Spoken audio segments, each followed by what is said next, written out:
Hey everybody! In this month's gel press video, I am going to show you a concept that I'm calling mini boards for these little artist trading stamps. I'm starting with my 5x7 gel press, and I have my splash inks, my beloved splash inks that you can get such great rainbows with just your 3 colors. And I will brayer this ink out all over the plate, sort of mixing it into a harmonious design. And then I'm taking some hand-carved Indian wood stamps, and I'm just lifting the ink with these stamps. I love these. I'll link you to the Etsy shop where I got them. They have such fun, bold designs. So I will pull a print just so that you can see what these stamps do on the plate.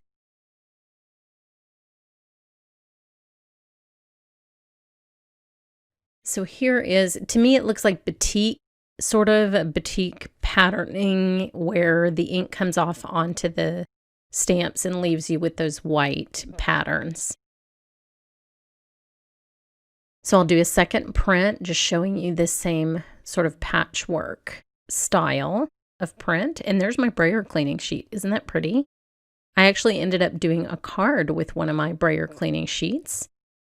And I can link you to that card. With the splash inks especially, your brayer cleaning sheets are really, really beautiful, and they tend to look like little landscapes.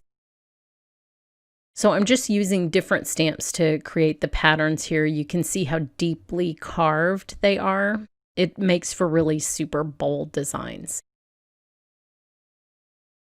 Then I'm lifting a little bit more pattern with my Carabelle Studios stamp, just to get a little interest in the background. You can see little spots of text in there and those butterflies in some of those prints. So now I will start with the mini board. So you know what a master board is. It's a large print that you cut up to use for ATCs or other multiple projects so that they all have a cohesive look from being part of the single print. So this is very similar. The difference is, instead of cutting up a print, you're actually going to be placing small pieces of paper on the gel press to pick up certain parts of the pattern that you're choosing very deliberately. So instead of just kind of getting what you get when you cut up a larger print, this way I can highlight certain parts of these stamp designs that I want to see on my little stamps. So I'm making little artist trading stamps with some postage dies, and these are fun to just tuck into a card, or if you wanted to do a swap with friends, they're very fun. Anna Bondu has some great artist trading stamps as well that she creates in a completely different way. I have these postage infinity dies and I just love them, so I wanted to make little tiny stamps. So here you can see that I've chosen certain parts of these designs, and I'm going to put little tiny people all over these. So I went into the pattern selection pretty deliberately, but you could also just randomly lay them down on your already stamped inked plate and just get whatever you get. They're going to be cohesive because they are from a single pull, if you will, of a print on your gel press, but you can go about it either way. So I will do one more, and again, using the same colors over and over again, are going to tie my entire collection together, as well as these fun woodblock stamps.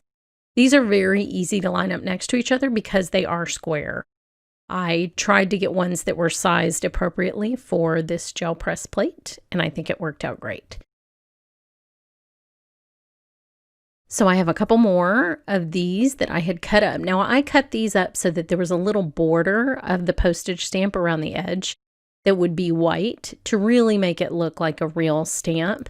And then I have a little word that I'm going to stamp on it, or 2 words. It says first class, which is really cute, from a great stamp set with some postal elements to it. And I just can't get enough of all things postal because I'm a card maker. I like to mail cards.